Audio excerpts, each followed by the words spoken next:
Look at this reel. इसमें video maker कह रहा है कि मैं उस देश में रहता हूँ जिस देश में हार्वर्ड यूनिवर्सिटी से पढ़ा पप्पू कहलाता है और चौथी फेल विश्वगुरु। ऐसी कई सारी वीडियो इंटरनेट पे आपको मिल जाएगी, पर यहाँ जो पप्पू की बात हो रही है वो है राहुल गांधी।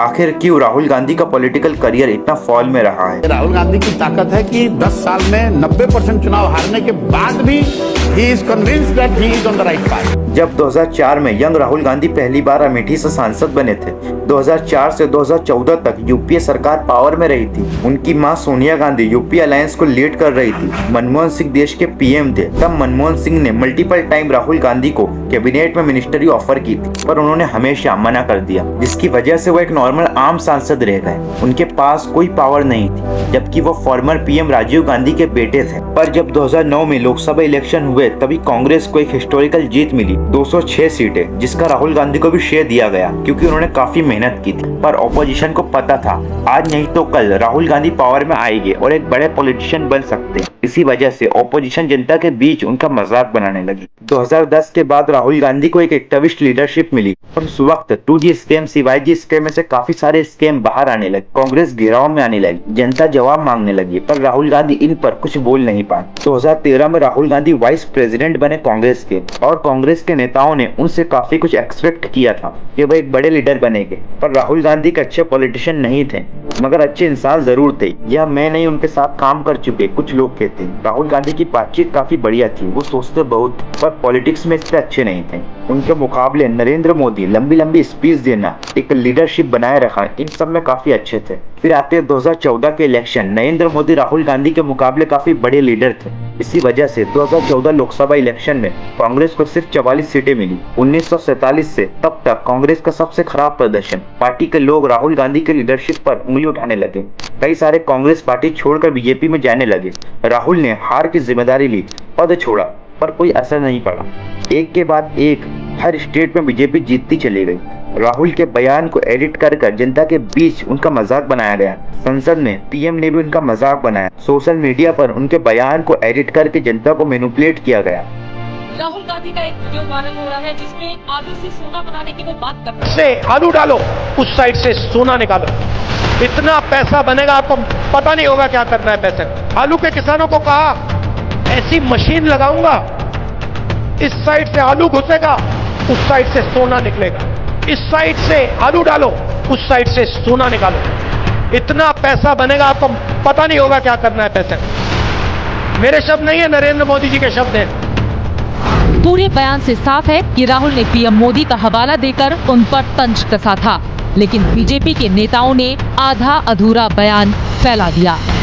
एक पढ़ा लिखा आदमी जो पॉलिटिशियन नहीं है, जिसकी वजह से उनकी स्पीच में थोड़ी गलती हो जाती है, इसी वजह से उन्हें पप्पू डिक्लेयर किया गया, उनका मजाक बनाया गया, सोशल मीडिया पर इस नाम को ट्रेंड कराया गया। स्पीच में गलती तो बड़े नेताओं की भी होती है। न्यायेन राज्यम लवणेन भोज्यम। बीजेपी के 100-200 पेड वर्कर्स हैं, मेरे बारे में जो भी कहना चाहते हैं कहते हैं। सच्चाई को छुपाया नहीं जा सकता है। आप कितने भी लोगों को पैसा दो, कितने भी ट्रोलिंग कराओ, कितने भी सोशल मीडिया पे पैसा डालो, सच्चाई निकलती। मेरी सच्चाई जो है मैं जानता हूँ। 2019 इलेक्शन में कांग्रेस फिर से बुरी तरह हारी। इतनी सीटें भी ना मिल सकी कि कांग्रेस अपने आप को ऑपोजिशन कहे। राहुल गांधी अपने अमेठी की सीट भी हार गए और अब राहुल को कोई भी सपोर्ट नहीं कर रहा था, उनके पार्टी के कुछ लीडर भी नहीं। अगर राहुल किसी मुद्दे पर सरकार पर सवाल उठाते तो राहुल चाहते कि उनकी पार्टी के नेता उनका सपोर्ट करें, पर ऐसा नहीं हुआ। अब सबको लगने लगा राहुल गांधी का करियर खत्म और आजाद भारत की सबसे बड़ी पार्टी कांग्रेस भी खत्म। बीजेपी ने तो यहाँ तक कह दिया था कि हम भारत को कांग्रेस मुक्त बना देंगे। लगभग सभी स्टेट में बीजेपी की सरकार थी। अब अगले इलेक्शन में कांग्रेस की 15 से ज्यादा सीटें लाना भी असंभव लग रहा था। कांग्रेस के इस हाल का कारण सब राहुल गांधी को मानने लगे, उन्हें क्रिटिसाइज किया गया। राहुल गांधी इतना असफल होने के बाद भी खड़े रहना, लगातार कई बार असफलता के बावजूद भी बने हुए हैं और मतलब सुधार कर रहे हैं, ये चीजें कर रहे हैं, तो अच्छा मेहनत कर रहे हैं। राहुल गांधी के बारे में मीडिया ने, अदर पॉलिटिशियंस ने, बहुत सारे लोगों ने कैसी नेगेटिव इमेज बना रखी थी कि तो बिल्कुल कुछ भी नहीं है। पर फिर राहुल ने ऐसा क्या किया कि वो आज LOP है, मतलब लीडर ऑफ द ऑपोजिशन। जो एक अच्छे पॉलिटिशियन नहीं थे, वह आज देश के सबसे बड़े नेता कैसे बने। और यकीन मानिए ये डॉक्यूमेंट्री आपके लिए, तो डॉक्यूमेंट्री को पूरा देखिएगा। कोई किसी चेहरे को तो आप आपसे सिर्फ एक बंदा सही है जो है राहुल गांधी। उसको तो पप्पू कह रहे हैं कौन? ये बुलवाना पप्पू तो है पप्पू तो है। ये पप्पू तो है तू सबसे बड़ा पप्पू है। शकल देखे कभी तेने? जियान अरे तो जियान है आप।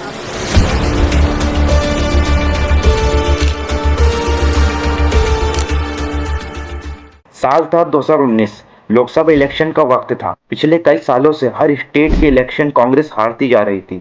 इसी वजह से इस बार इलेक्शन एक तरफा दिख रहा था। मोदी की लहर पूरे देश में थी और कांग्रेस को सिर्फ 52 सीट्स मिली।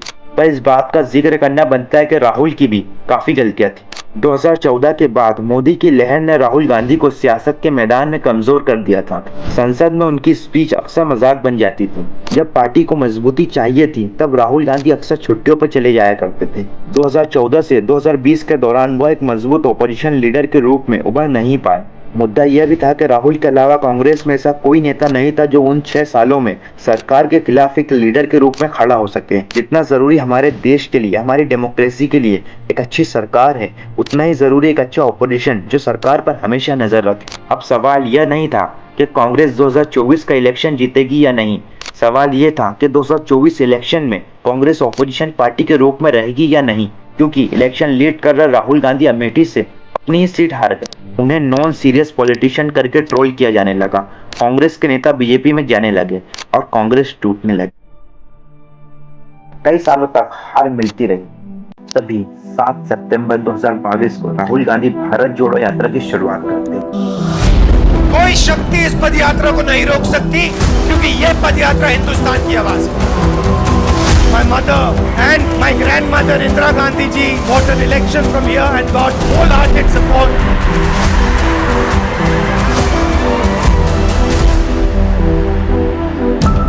तमिलनाडु कन्याकुमारी से श्रीनगर जम्मू कश्मीर तक यात्रा पैदल चलने वाली थी। 3500 किलोमीटर, 136 दिन की यात्रा, 12 स्टेट, 2 यूनियन टेरिटरीज। यह यात्रा भारत को यूनाइट करने के लिए थी, नफरत के खिलाफ थी। नफरत के बाजार में मोहब्बत की दुकान जैसे स्लोगन पॉपुलर होने लगे। नफरत के बाजार में मैं मोहब्बत की दुकान खोल रहा हूँ। हाँ, मैं राहुल गांधी का कार्यकर्ता बोल रहा हूँ। हाँ, मैं राहुल गांधी का कार्यकर्ता बोल रहा हूँ। नफरत को हराएंगे, मोहब्बत को जिताएंगे। बस यही कह रहे हैं, जो हर तूफान से टकराए वो आंधी बनाऊंगा। नए अंग्रेज आए हैं, नया गांधी बनाऊंगा। और हर रिवायत से हट के आया है। आंधियों को जरा खबर कर दो, शेर वापस पलट के आया है। अनएम्प्लॉयमेंट इशू को हाईलाइट किया गया। कांग्रेस ने देश की जनता के सामने एक ऐसा नैरेटिव फिर से सेट किया कि वे ग्राउंड पर एक्टिव हो चुके हैं और पब्लिक रिस्पांस कमाल का था। हर जगह राहुल गांधी को बड़े बड़े क्राउड मिले। सोशल मीडिया, जहां उनका पहले मजाक बनाया जाता था, अब उन्हें और उनकी यात्रा को सीरियस लिया जाने लगा। इस यात्रा के दौरान पहली बार राहुल गांधी को एक सीरियस पॉलिटिशियन के रूप में देखा जाने लगा। उनकी बियर्ड लुक आइकॉनिक बन गई और सिंबल बन गई बदले राहुल गांधी की। 30 जनवरी 2023 को यात्रा श्रीनगर में खत्म हुई। स्नोफॉल के बीच श्रीनगर में राहुल गांधी ने तिरंगा झंडा लहराया। जब यात्रा शुरू हुई थी, कुछ लीडर ने इस यात्रा को फेल बताया था और पब्लिक को भी यह यात्रा काफी मुश्किल लग रही थी, खास तौर पर राहुल गांधी के लिए, क्योंकि उन्होंने इससे पहले ऐसा कुछ नहीं किया था। पर यात्रा सफल हुई और पूरे भारत से राहुल गांधी को सपोर्ट मिला।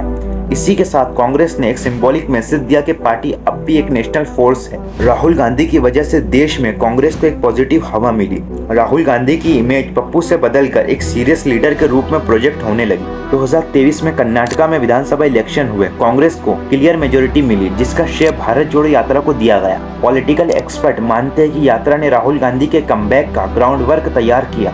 फिर राहुल गांधी ने भारत जोड़ो न्याय यात्रा की और वह भी सफल रही। और अब आते हैं 2024 लोकसभा इलेक्शन।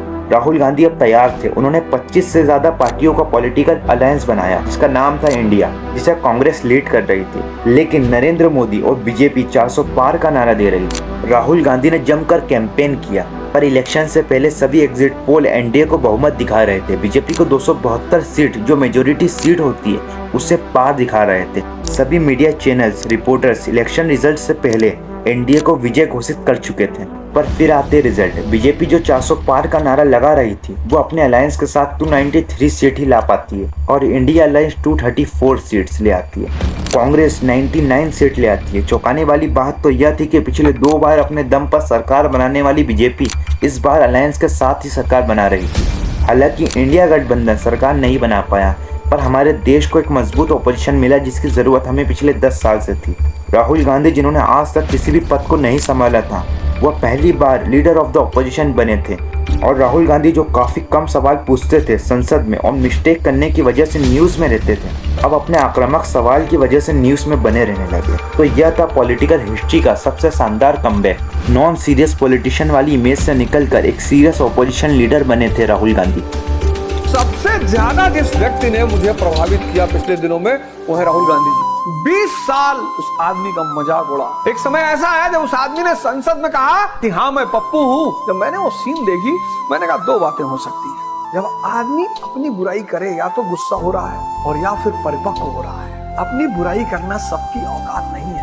जिस दिन राहुल गांधी जी ने कहा था हाँ मैं पप्पू हूँ, उसी दिन मैंने कहा था या तो ये आदमी परिपक्व हो रहा है और या विक्षिप्त हो रहा है। और 2024 के इलेक्शन ने साबित कर दिया कि वो आदमी परिपक्व। आप देखिए 20 साल बेइज्जती सही, अपमान सहा, कई बार तो हम ही ने कमेंट किया, लेकिन वो आदमी साधना करता रहा, चलता रहा, घूमता रहा, मिलता रहा, लोगों से गले लगाता रहा और फ्री निकल गया उस आदमी का 2024 में। इस बार की कट ऑफ 90+ जाएगी, 99 सीट उस आदमी के पास है, फ्री निकल रहा है उस आदमी का। बस राहुल गांधी तैयारी ना छोड़ें। अगर इस तरह से साधना वो करते रह गए तो 29 में उनका मेंस भी निकलेगा और इंटरव्यू भी निकलेगा। उनकी पॉपुलैरिटी बढ़ती जा रही थी और वह प्राइम मिनिस्टर कैंडिडेट भी थे क्योंकि उनके पास अनुभव था 5 बार सांसद बनने का, हजारों किलोमीटर की यात्रा करने का, जमीन पर उतरकर लोगों से बातचीत करने का। अब आप मेरी बात समझ रहे होंगे। जिस बंदे को आज से 10 साल पहले जनता किसी भी पद पर नहीं देखना चाहती थी, अब जनता उसे देश का प्राइम मिनिस्टर दिखना चाहती है।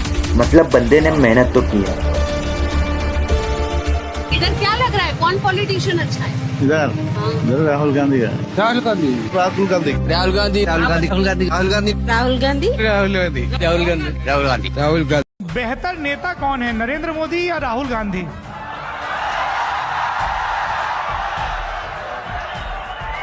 बेहतर नेता थे नरेंद्र मोदी, अब राहुल गांधी है।